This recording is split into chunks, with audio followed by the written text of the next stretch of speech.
The village in it with a map and a plan. No place too tiny for this determined man. Crossing the counties one by one, you'll see in every English corner a bit of history.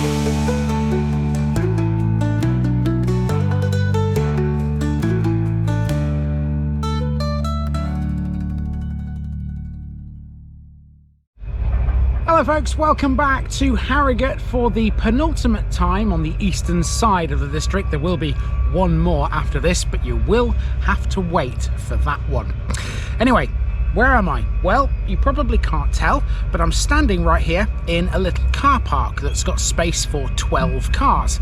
If you park in this car park, the chances are you're about to take a walk around a massive nature reserve. And speaking of said reserve, the entrance to it is right there.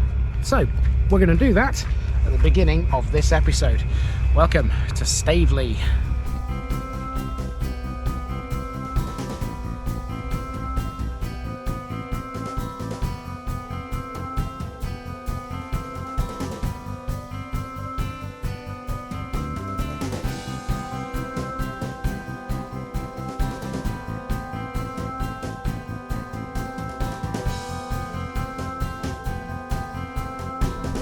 Staveley, Stavewood. Wrapping up the week today, we come to the village and the parish of Staveley, which I know certain viewers have been asking about for a while. Staveley is one that I've sort of danced around the edge of for a bit, but now it's time to put it on the map. It's a good little village too, this. Staveley is practically inseparable from the much smaller Copgrove, which you may recall from a very long time ago. They're about a mile apart. Staveley, with approximately 200 households, a pub, a primary school, a church, a village hall and several Grade 2 listed properties, has a long history. The village's main purpose historically has been to serve the agricultural community that surrounds it, but as times have changed, so has the industry. Perhaps Staveley's greatest asset is its superb Yorkshire Trust Wetlands site, which occupies a former sand and gravel quarry. The nature reserve is a huge attraction in these parts, regularly bringing birdwatchers to the village. That's really good for local business, and it helps keep the pub, the Royal Oak, firmly on the modern map. That occupies a prominent site at the western end of Staveley among the older residences. In the east, it's a different story. The massive East Green is the focal point there, surrounded by a lot of newer housing, built as a direct result of the railway and the change in industrial activity. So Staveley can be thought of as two villages in one, an old and a new. Let's see how they get on. Right then, here we have Staveley as it looked in 1900, and in terms of shape and layout, not much is different. However, as you can likely tell from this map, the north of the village was agricultural in nature. That section of Staveley used to be a floodplain before it was farmland. It's neither now. It's the site of the huge Staveley Nature Reserve, which came about thanks to extensive sand and gravel extraction. Running close to the village, you can also see a railway line. That's now gone, but without that line, Staveley wouldn't be the village it is now. Zoomed in now, you can see what we're dealing with a little clearer. Staveley has always been a linear village, but it's never had one nucleated centre. Instead it has two. The centres can be defined as the greens. These are known as the East Green and the West Green. Most of the village landmarks are built around these greens, and their location on either or depended greatly on what it is that was being built. Let's go through what they had in these times, starting with the east. Around the East Green you can see there's a post office and a Methodist chapel. The post office has long since been closed, and today Staveley has no shop at all. The chapel is also closed now, but the building still stands. The East Green has far more than just those around it these days. The West Green has always been smaller, but historically it had much more. Here you can see the church, the school and a pub. All three of those are still there, but the school has now moved to a new building near the East Green. The West Green has, though, gained a village hall since these days. Look to the extreme west and you can see there's a mill. Not much is known about that, and according to many sources, it's derelict now. Milling was important here, yes, but not nearly as important as quarrying. North of all of this are the remains of that industry. And so this is what Staveley looks like now. You can see straight away the change in the east. The East Green has become far more built up with a raft of 20th century houses surrounding it. The west has stayed fairly modest in comparison, so you could argue the centre of Staveley is now the east. However, we will prove it's not, and this is how we're going to do it. We'll start by checking out the old railway station to the south before driving into Staveley and starting our walk here at the car park for Staveley Nature Reserve. We'll use the public footpaths there to emerge at the modern school and the old Wesleyan Methodist chapel before working our way onto the East Green. It's then a case of following the main street to the West Green, taking in the pub, the church and the village hall along the way. We'll turn around at the very end and head back to the start again, making sure to have a look at some of these newer properties for the sake of completeness more than anything else. It's a simple route in all, so let's get moving. Let's get things going with the old railway station, which Staveley used to have.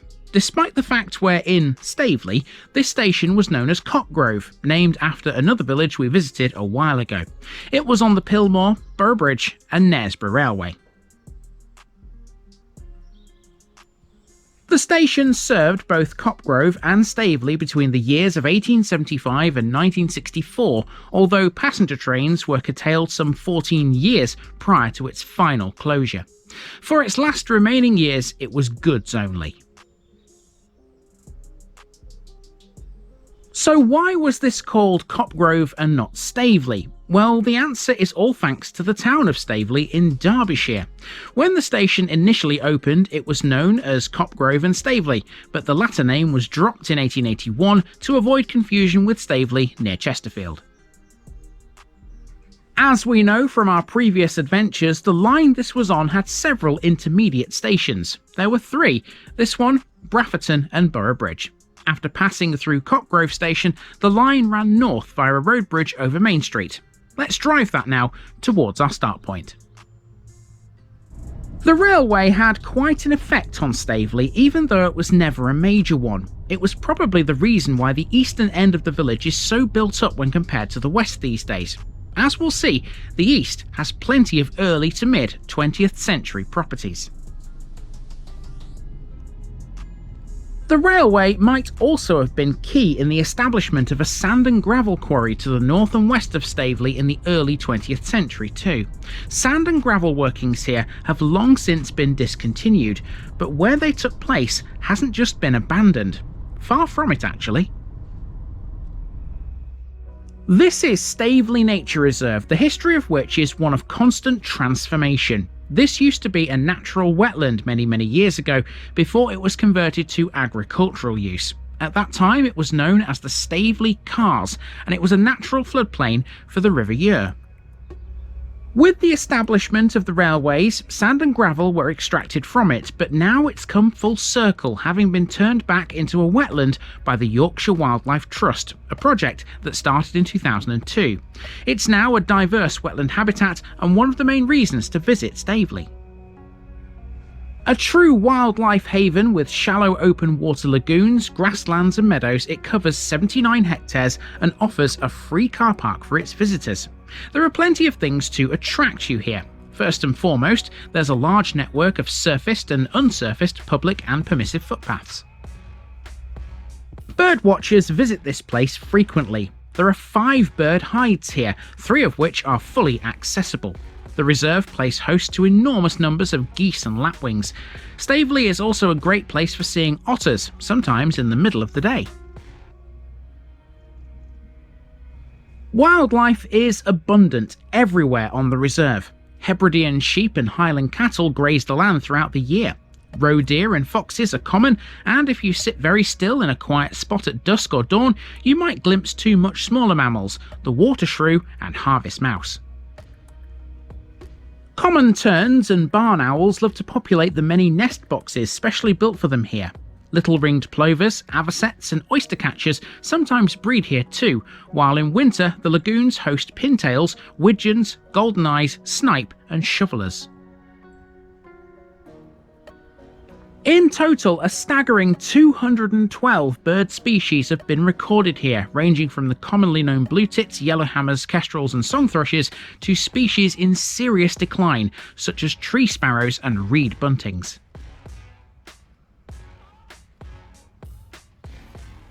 Insect lovers will also find over 140 species of moth here, ranging from the daylight predator, the 5-spot burnet, to wetland specialist, the brown-veined wainscot. Staveley Nature Reserve is a gem of a site in all. It's an oasis of peaceful wetland wildlife where you can relax and enjoy it all. Now, of course, the nature reserve is a lot bigger than what I've just shown you there in those few footsteps. I don't have time to explore the whole thing, but if you ever find yourself in this part of the world, then why not take yourself for a nice stroll around it. There are several routes to go, and that board at the beginning showed you at least 3 different ways you can walk around the place. Now, speaking of places, it's time to head into the main village. So we're using a footpath here which runs from the nature reserve down towards Staveley School. Let's check that out. So, as we know already, Staveley grew somewhat thanks to the coming of the railways and with the establishment of the sand and gravel industry. Infill development at the village's eastern end increased the population, and as a direct result of that, a new school had to be built. This here is Staveley Community Primary and Nursery School, which relocated to its current premises at the eastern end of the village in the 1970s. It replaced a former national school, a much smaller building near the church, which dates back to 1850. We'll pass that in a little while. Although this is still a small village school, it sees its ambitions as being much larger. It's part of the TIG Federation, which means now we've seen all 3 of those schools. The other 2, to remind you, are the ones at Kirkhamerton and Long Marston. Lauren Evans is the current head teacher. Opposite the school we have the old Wesleyan Methodist Chapel, a pretty little building which is now a private house. It was built in 1884. Although it's of a small, low mass, it has an attractive gabled front with decorative barge boards which are replicated in the gable of the porch below. Now we've wandered onto the East Green. Staveley has 2 village greens, one here in the east and the other in the west. The East Green is triangular and is the main focal point for this end of Staveley. Most of the adjacent buildings face it. In the 19th century, the East Green was used as allotment gardens, which were more than likely cultivated by the occupants of the nearby cottages. This use continued until the second half of the 20th century, when the site was grassed over and given its current appearance. Historically, the East Green was less enclosed by development than the West Green, but that makes sense when you consider the high proportion of 20th century dwellings here compared to the other end. The west is older and has larger houses and farmsteads, as well as the church and the former school.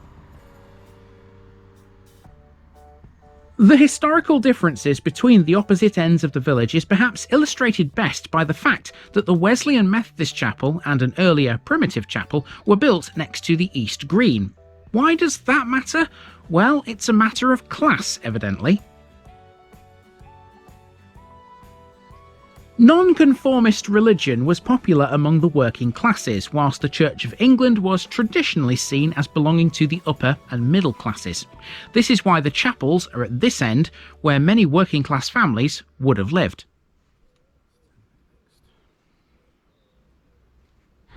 What did I say at the beginning of this video? That some people have been waiting for this one? I've literally just run into a couple of fans who said to me, "We were wondering when you were doing Staveley." Well, the answer is today.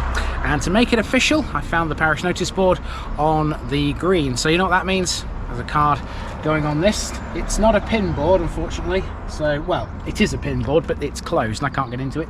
So it's just gonna have to be slotted up there. Hopefully somebody will find it and put it on the board properly. Now, let's continue through the village. If we head this way, we're gonna go over a little stream next towards the West Green.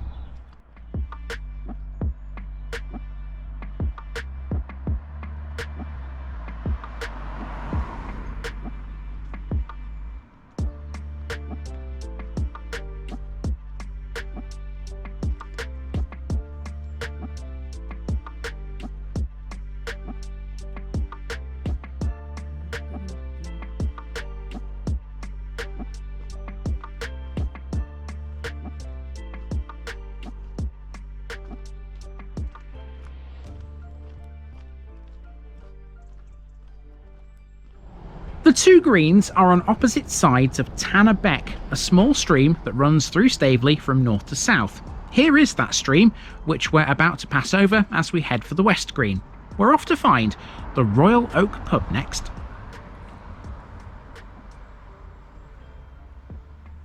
Both greens originally would have been small triangular common fields shared by local farms, but time has changed things. Here's the West Green, which was once a little larger.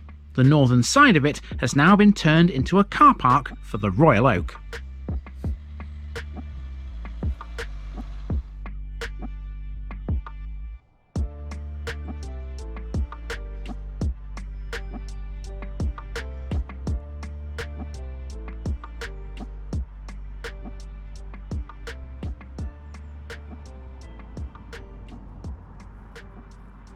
The Royal Oak is set back from the green. Its curtilage contains a traditional hanging sign and a mature oak, which is partly the reason as to why it gets its name.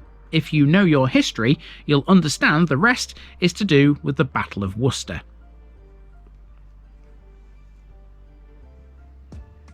This building has been here for centuries and has been significantly altered by the addition of 3 large box-like bay windows, modern glazing and a concrete pantile roof. Its ornate doorcase, topped by a bracketed pediment, is unique in this village.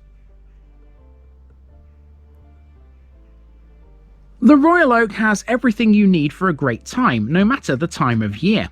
In the summer, it really comes into its own, offering a wood-fired pizza oven and an outdoor grill which serves up burgers. It also runs a fully stocked outdoor bar, so you're never far from your favourite pint.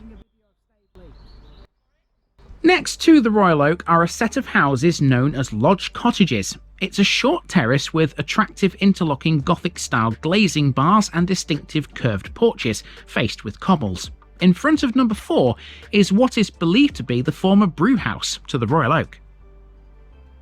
Okay, so I've just had a little chat with the landlady there of the Royal Oak pub, who came out to see what I was doing. Apparently, they desperately need some promotion at the moment. So, shameless plug for the Royal Oak. If you find yourself in this particular bit of Yorkshire and you go to the nature reserve, or you're in the area for whatever reason, come and find the Royal Oak pub and have a pint in there. You will not be disappointed. Next to pass is the former National School, dating from 1850, and looming large over this is the tower of the Grade II listed Victorian Church of All Saints, which was built in 1864. Let's have a look at that next. The current All Saints Church replaced an earlier structure which is believed to have existed since medieval times, although exact dates aren't known. What is known is that there's been a religious building of some sort on this site since the 14th century.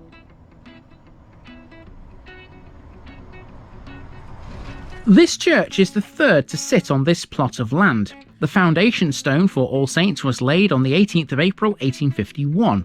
It's constructed in the early English style with a chancel, a nave and a tower, the latter of which has a clock and 3 bells.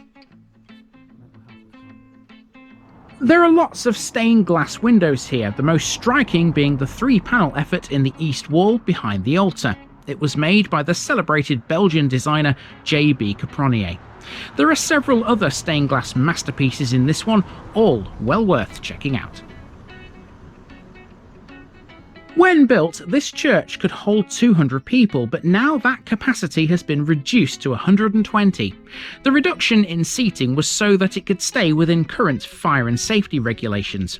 Nonetheless, it remains an attractive setting for the usual church celebrations. The church is open for visitors between 10 AM and 5 PM each and every day of the week. Services are held frequently, including communion on the 2nd Sunday of the month and a family service on the 4th Sunday. Both services start at 9:30 AM. A quick word at this point for Staveley Mill. At the western end, just before the road runs off into the countryside, there's a track that leads to a 19th century former corn mill. Made of the local reddish-brown brick, it's off-limits to us and apparently derelict, according to Historic England. Now to make our way back to the start, and in doing so we pass the village hall. In much the same way as the old railway station, the village of Cockgrove is in on the act once again here. Officially, this building is called Staveley and Cockgrove Village Hall. When this was built, the location of this hall was a strategic one. It's an ideal spot, being literally bang opposite the Royal Oak. This benefits both the locals and visitors when they gather for various events and activities. And speaking of activities, this is a thriving little building. It has facilities for a wide range of things, from meetings and parties to stage productions. It can hold up to 110 people and is equipped with a comprehensive kitchen allowing for catering options. In all, it's a versatile space that easily meets the needs of any community gathering. Now, there might not be a shop in Staveley these days, but there is this stall outside the village hall, and it's called Ken's Stall, and it's full of apples by the looks of it. So we have various types of apples on the bottom shelf here. These here apparently are free. Haha, brilliant. I might take a couple of those actually, because they look pretty darn juicy to me. And on the top we've got some other bits.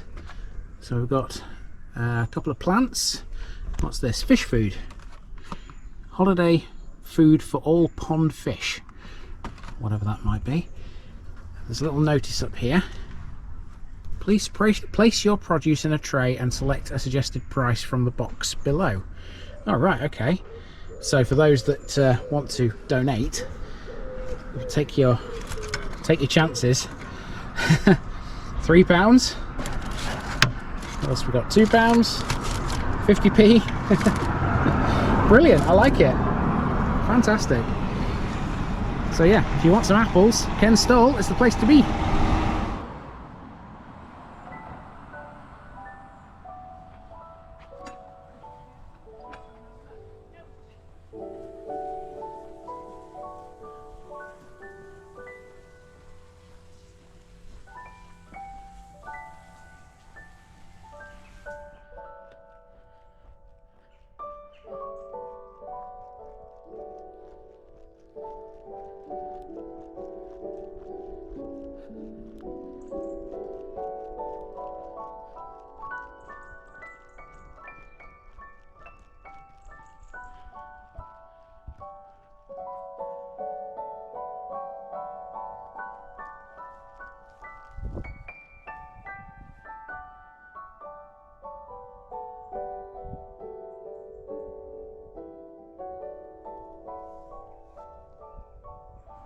And to round it all off, we're now at a small playground back in the east on the road out of Staveley towards the old station and the remains of the railway bridge. This is of a decent size and caters for the needs of the local children rather well, I think.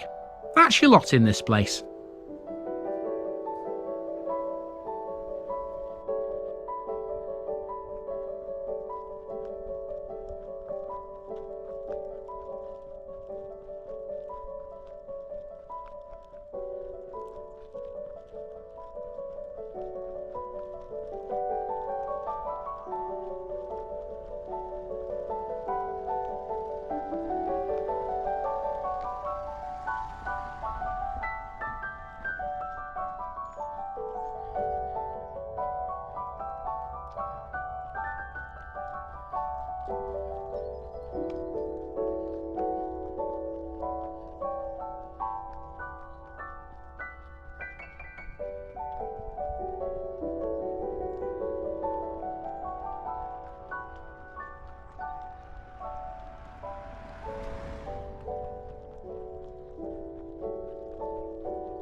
So, with Staveley visited, we've now completed the eastern side of the Harrogate district, with one major exception. You'll have to wait for that one though.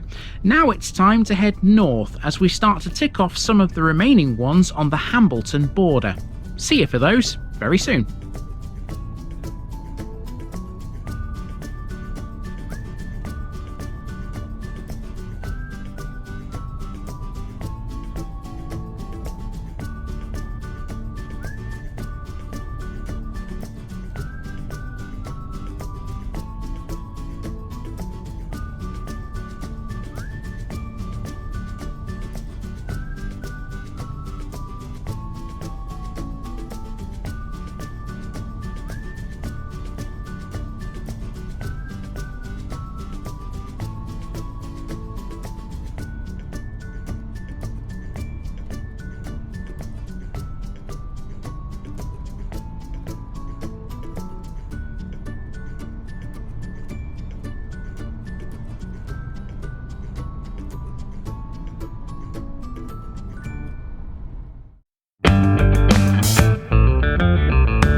Now, just before I go, remember, this video is part of a huge project to visit every civil parish in England.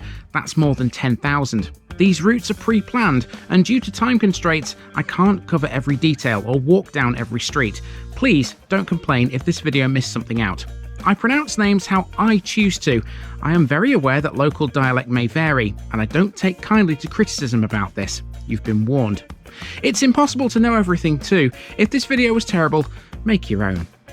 If you're a regular watcher of The Village Idiot, you're not the only one. If you've got a small business, why not use my videos to advertise it? Leave a comment below if you're interested. And finally, thanks for watching this episode, everybody. Give us a like and a subscribe if you've enjoyed this episode, and share it with your friends and relatives. It all helps to keep this mission going. Until next time, I've been Andy, also known as The Village Idiot, and I'm out.